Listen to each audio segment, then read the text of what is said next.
Hello friends, आपका हमारे YouTube channel big learning platform पे करंट अफेयर्स की क्लास में स्वागत है। तो चलिए आज का सेशन हम लोग स्टार्ट करते हैं। तो आज का जो पहला क्वेश्चन है, किस बैंक ने हाल ही में उत्सव अभियान खुशियों का त्यौहार शुरू किया है? तो खुशियों का त्यौहार शुरू करने वाला जो बैंक है वो बैंक ऑफ बड़ौदा के द्वारा अभी शुरू किया गया है हाल फिलहाल में। बैंक ऑफ बड़ौदा से संबंधित कुछ फैक्ट्स को और देख लेते हैं जो हमारे परीक्षा के लिहाज से इम्पोर्टेंट हो सकते हैं। तो स्थापना कब हुई थी बैंक ऑफ बड़ौदा की? तो 20 जुलाई 1908 में, यानी कि आज़ादी से पहले ही इस बैंक की स्थापना की गई थी एक बड़ौदा के महाराज के द्वारा। और मुख्यालय कहाँ है इसका? अलकापुरी बड़ोदरा, गुजरात में इसका मुख्यालय है। और बैंक ऑफ बड़ौदा भारत का सार्वजनिक क्षेत्र का बैंक है, यानी कि ये सार्वजनिक क्षेत्र का बैंक है। और भारतीय स्टेट बैंक और पंजाब नेशनल बैंक के बाद इस क्षेत्र जो ये बैंक ऑफ बड़ौदा है वो तीसरा सबसे बड़ा बैंक है, यानी कि सबसे बड़ा एसबीआई है, उसके बाद फिर पंजाब नेशनल बैंक यानी कि पीएनबी, और तीसरे नंबर पर बीओबी बैंक ऑफ बड़ौदा। ये पहले स्थान पर है, ये दूसरे स्थान पर है और ये आपका तीसरे स्थान पर है। नेक्स्ट क्वेश्चन पे चलते हैं। हाल ही में एएसआई आर्टिकल एएसआई ने किस राज्य के बांधवगढ़ में 20 बौद्ध गुफाओं की खोज की है? तो ये आपका मध्य प्रदेश जो राज्य है वहाँ पे बौद्ध की 20 गुफाओं की खोज की गई है। तो बौद्ध धर्म से हमारे परीक्षा के लिहाज से और कौन से पॉइंट बन सकते हैं उसको भी हम देख लेते हैं। तो ईसा पूर्व 6ठी शताब्दी में गौतम बुद्ध द्वारा बौद्ध धर्म का परिवर्तन किया गया, यानी कि जो गौतम बुद्ध थे उन्हीं के द्वारा बौद्ध धर्म का परिवर्तन किया गया। और गौतम बुद्ध का जन्म 563 ईसा पूर्व, यानी ईसा से पूर्व लुम्बिनी वर्तमान जो नेपाल में है में हुआ था। उन्हें बौद्ध गया में ज्ञान की प्राप्ति हुई, जिसके बाद सारनाथ में उन्होंने अपना पहला उपदेश दिया सारनाथ, और उसका महापरिनिर्वाण यानी कि उनका जो महापरिनिर्वाण है वो कहाँ पे स्थित है? तो 483 ईसा पूर्व में कुशीनगर भारत में हुआ था। इस्लाम के बाद बौद्ध धर्म विश्व का तीसरा सबसे बड़ा धर्म है। जो बौद्ध धर्म है आपका ये तीसरे नंबर का है। दूसरे नंबर पे आपका इस्लाम धर्म है,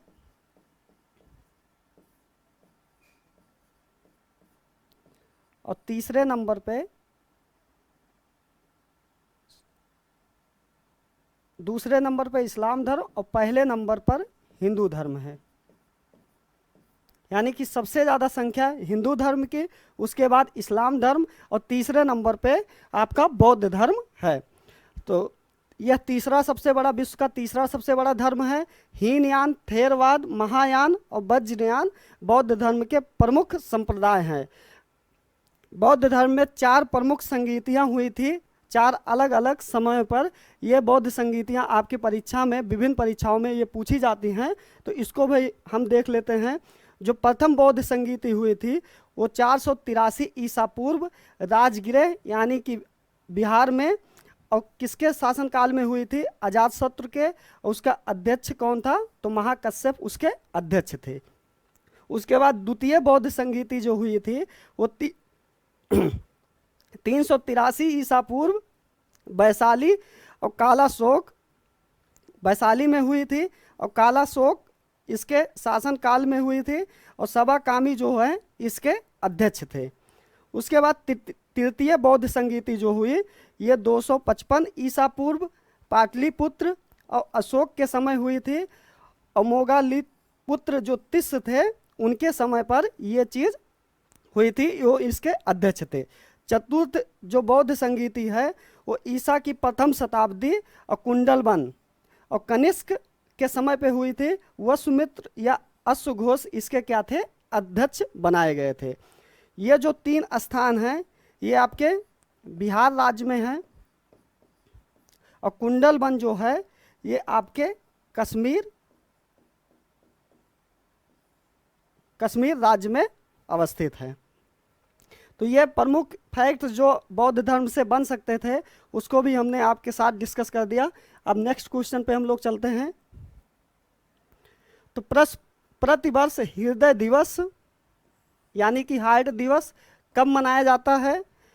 तो 29 सितंबर को प्रतिवर्ष हार्ट दिवस के रूप में या हृदय दिवस के रूप में हम लोग मनाते हैं। हृदय से संबंधित और हमारे परीक्षा के लिहाज से क्या पॉइंट बन सकते हैं तो उसको भी हम देख लेते हैं।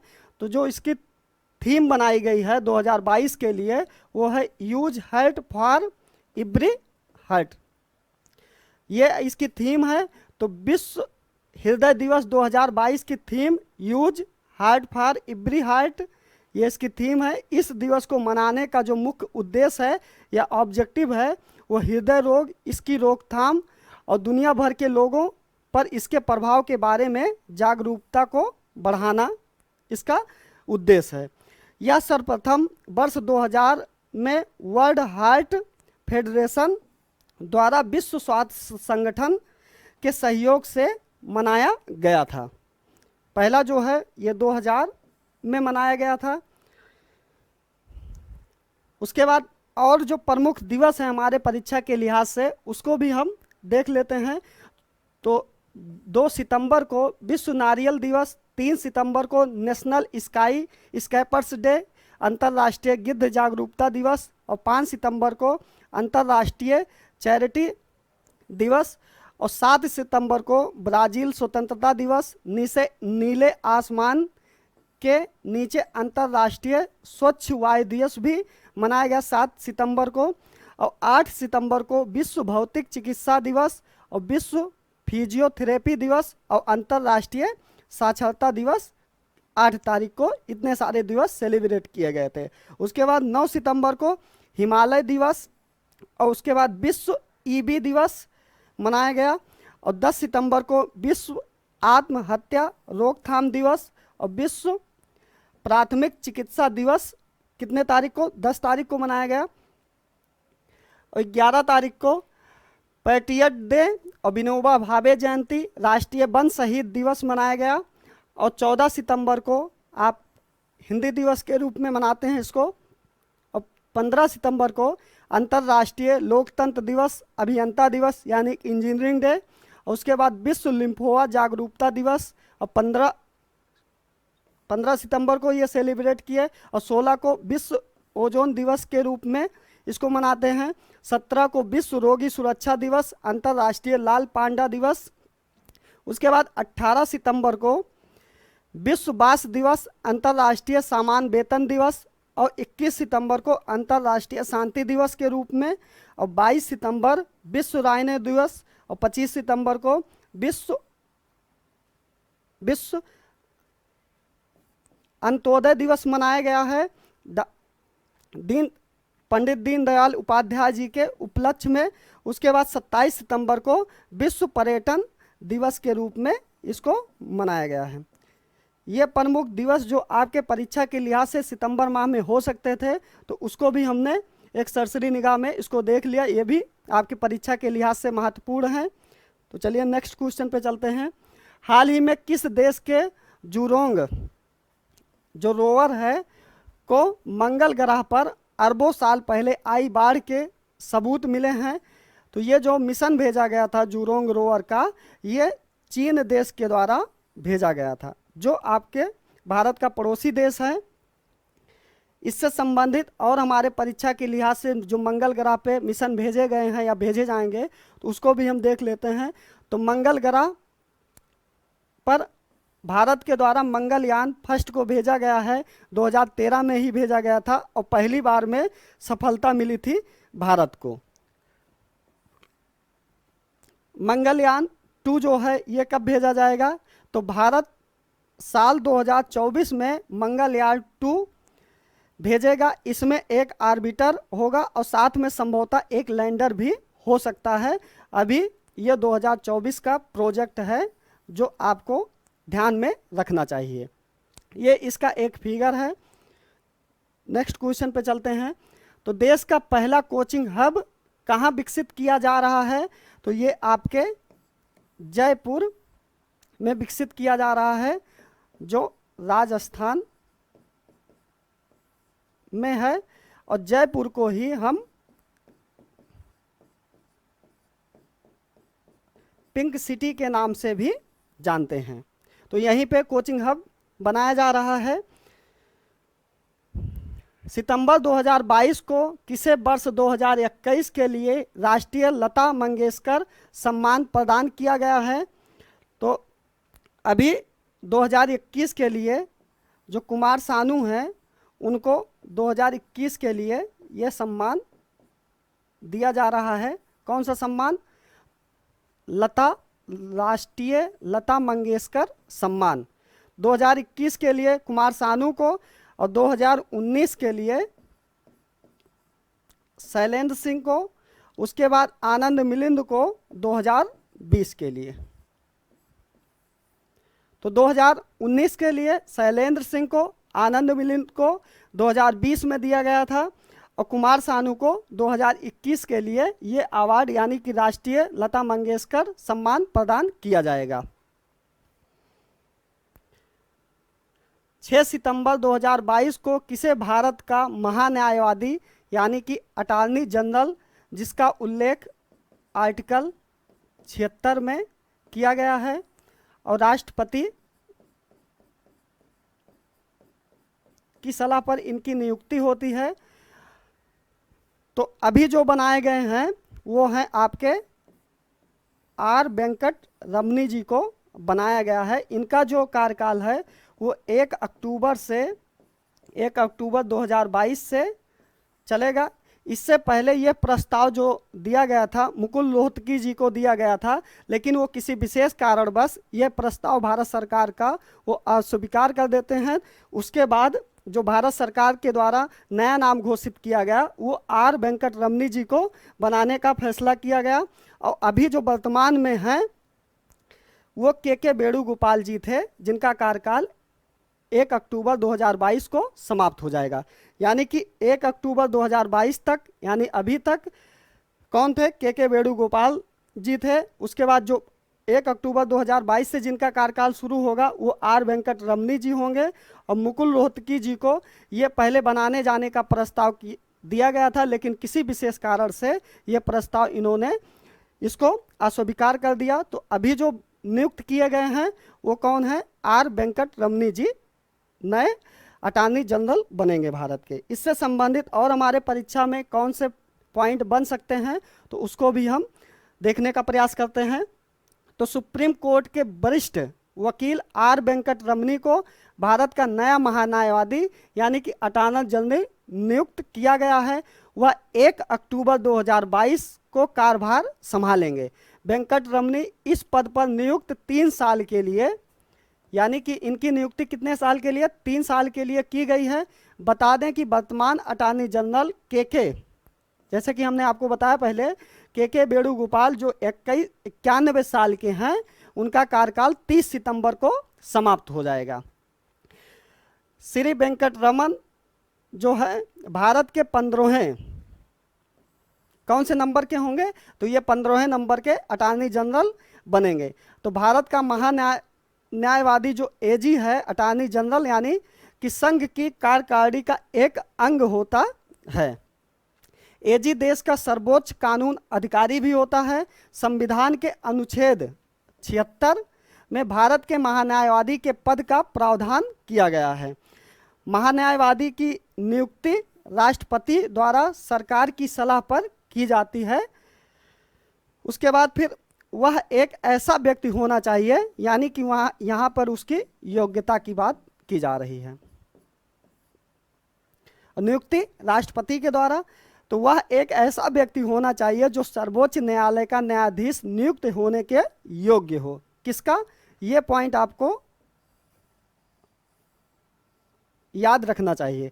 सर्वोच्च न्यायालय ऑप्शन में भी दे सकता है और उच्च न्यायालय, लेकिन आपको सर्वोच्च न्यायालय ही ध्यान में रखना है। तो सर्वोच्च न्यायालय का न्यायाधीश नियुक्त होने के योग्य हो, अर्थात वह भारत का नागरिक भी हो और उसे उच्च न्यायालय के न्यायाधीश के रूप में कार्य करने का 5 साल, यानी कि अगर वो हाई कोर्ट में जज के रूप में काम कर रहा हो तो 5 साल का अनुभव होना चाहिए, और हाई कोर्ट में अगर वो वकील के रूप में काम कर रहा है तो उसको 10 साल का अनुभव होना चाहिए, तब वो भारत का महान्यायवादी या अटॉर्नी जनरल बनने के योग्य होगा। तो किसी उच्च न्यायालय में अगर वकालत कर रहा तो 10 वर्षों का अनुभव हो, अथवा राष्ट्रपति के मतानुसार वो न्यायिक मामलों का योग्य व्यक्ति भी क्या बन सकता है, भारत का महान्यायवादी या अटॉर्नी जनरल उसको बनाया जा सकता है। जो नियुक्तियां हाल फिलहाल में हुई है हमारे परीक्षा के लिहाज से वो भी हम देख लेते हैं। तो भूतपूर्व जो सैनिक कल्याण विभाग के सचिव जो हैं वो कौन हैं, विजय कुमार जी हैं। और LIC इंडिया लिमिटेड के जो CMD हैं प्रसन्ना कुमार मोट्टूपल्ली जी को बनाया गया है। और इसरो के चेयरमैन जो हैं वो कौन है, आपके सोमनाथ जी हैं। उसके बाद नीति आयोग के उपाध्यक्ष कौन है, तो सुमन बेरी जी को बनाया गया है। और प्रधान वैज्ञानिक सलाहकार जो हैं वो अजय कुमार सूद जी हैं। भारतीय चिकित्सा अनुसंधान परिषद यानी कि ICMR जिसकी स्थापना जो हुई थी वो आज़ादी से पहले 1911 में हुई थी, कि जो महानिर्देशक नियुक्त किए गए हों वो हैं डॉक्टर राजीव कुमार बहल जी को बनाया गया है ICMR का महानिर्देशक। उसके बाद मुख्य निर्वाचन आयुक्त जो हैं वो आपके राजीव कुमार जी हैं।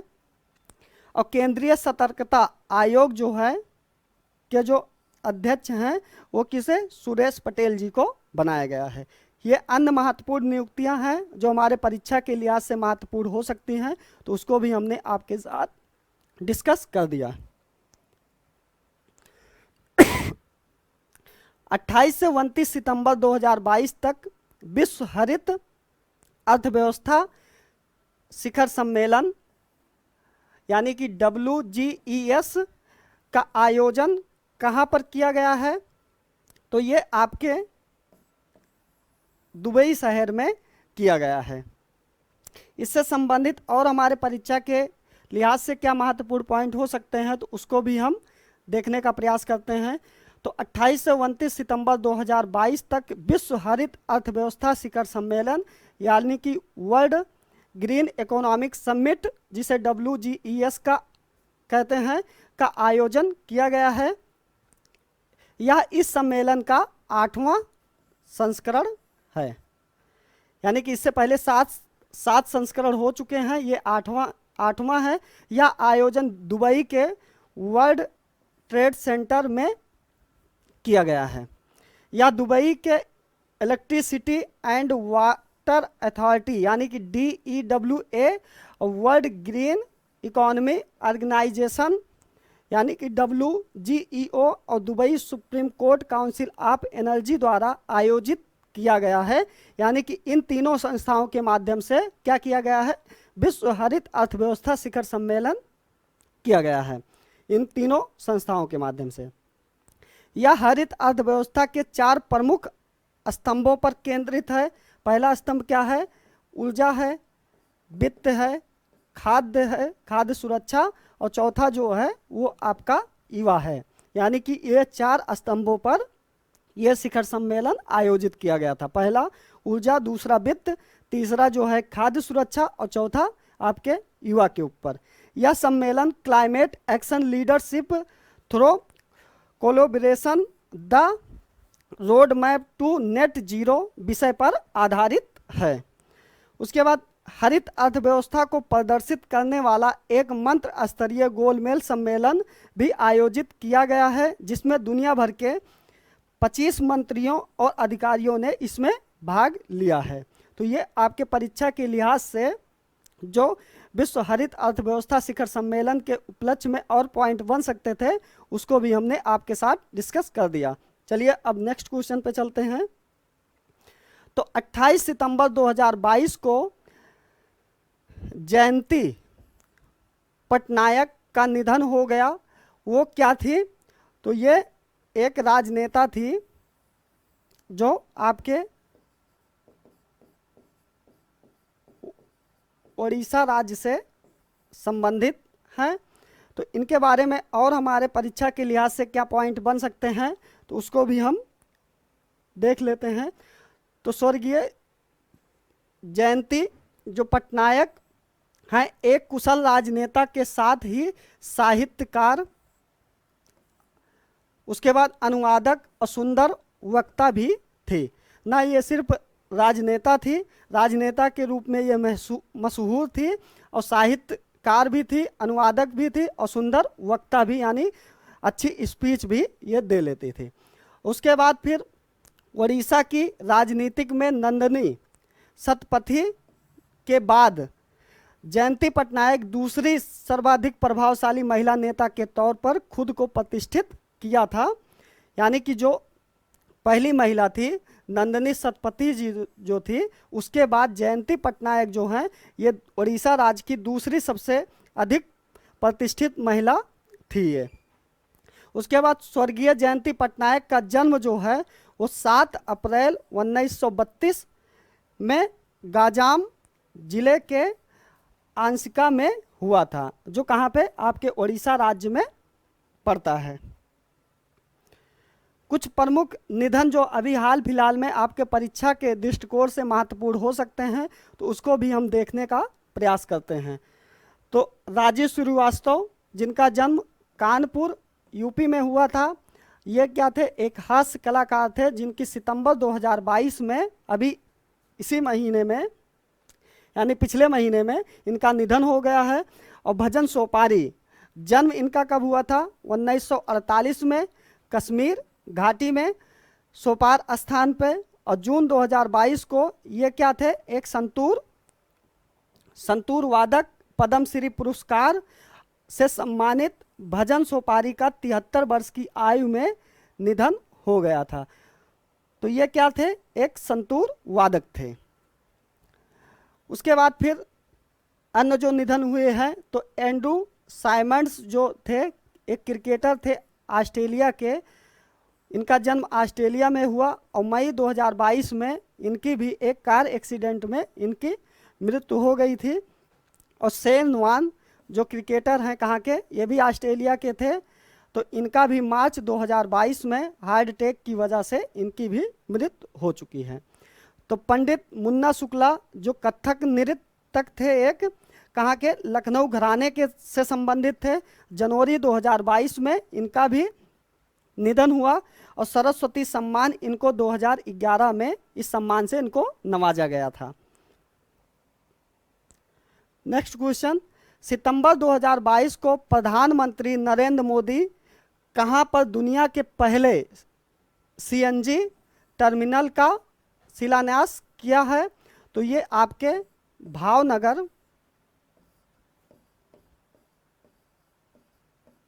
भावनगर गुजरात राज्य में किया गया है। इससे संबंधित और हमारे परीक्षा में महत्वपूर्ण पॉइंट क्या बन सकते हैं, तो उसको भी हम देख लेते हैं। तो 29 सितंबर 2022 को प्रधानमंत्री नरेंद्र मोदी गुजरात के भावनगर में दुनिया के सबसे पहले, इसलिए यह पॉइंट आपके परीक्षा के लिहाज से महत्वपूर्ण हो जाता है कि यह दुनिया का पहला है, सीएनजी टर्मिनल का शिलान्यास किया है। और vibrant Gujarat global business summit 2019 के दौरान फोरसाइट ग्रुप ने गुजरात में इस सीएनजी टर्मिनल की स्थापना के लिए गुजरात मेरीटाइम बोर्ड यानी कि जीएमबी के साथ समझौता ज्ञापन या एमओयू यानी कि मेमोरेंडम ऑफ अंडरस्टैंडिंग पर हस्ताक्षर किए गए थे। उसके बाद यह बंदरगाह जो है 4024 करोड़ रुपए के खर्च से विकसित किया जाएगा और यह विश्व के पहले सीएनजी टर्मिनल के लिए अत्याधुनिक इंफ्रास्ट्रक्चर यानी कि आधारभूत संरचना के साथ साथ दुनिया का चौथा सबसे बड़ा लॉक गेट सिस्टम होगा। ये आपके परीक्षा के लिहाज से अन्य जो महत्वपूर्ण पॉइंट बन सकते थे उसको भी हमने आपके साथ डिस्कस कर दिया। अब नेक्स्ट क्वेश्चन पे चलते हैं। तो हाल ही में किस देश की Samantha Cristoforetti international space station यानी कि ISS इंटरनेशनल स्पेस स्टेशन की कमान संभालने वाली पहली यूरोपीय महिला बनी हैं? तो ये किस देश से संबंधित हैं? तो ये आपके यूरोपीय देश इटली से संबंधित है, जहाँ की ये महिला समंथा क्रिस्टो फॉरेस्टी जी हैं। उसके बाद अन्य महत्वपूर्ण जो पॉइंट बन सकते हैं हमारे परीक्षा के लिहाज से, उसको भी हम देखने का प्रयास करते हैं। तो इंटरनेशनल स्पेस स्टेशन जो है वो जिसे ISS वर्तमान में लो अर्थ ऑर्बिट यानी कि LEO में सबसे बड़ा मॉड्यूलर स्पेस स्टेशन है। जैसे कि पृथ्वी से संबंधित 3 कक्षाएं हमारे स्पेस स्टेशन के लिए बनाई गई हैं। जो लो अर्थ ऑर्बिट है ये पृथ्वी की सतह से कितनी दूरी पर? पृथ्वी की सतह से 1000 किलोमीटर तक। और उसके बाद फिर ये है LEO का, और MEO जो है वो 1000 से 10,000 के बीच में इसकी दूरी निर्धारित की गई है। अगर इस कक्षा में छोड़ा जाता है तो इसको MEO के नाम से जानते हैं। और उसके बाद 10,000 से आप 40,000 तक अगर किसी अन्य कक्षा में अगर आप छोड़ते हैं किसी ग्रह को या उपग्रह को, तो वो क्या होता है HEO यानी कि हाईली अर्थ ऑर्बिट में उसको प्रक्षेपित किया जाएगा। तो ये 3 कक्षाएं हैं जो हमारे पृथ्वी या अंतरिक्ष स्टेशन से संबंधित हैं। तो अभी जो space station ISS space station है वो कौन सी कक्षा में? तो आपके LEO अर्थ ऑर्बिट में ये प्रक्षेपित किया गया है। उससे संबंधित और हमारे परीक्षा में क्या मुख्य पॉइंट बन सकते हैं?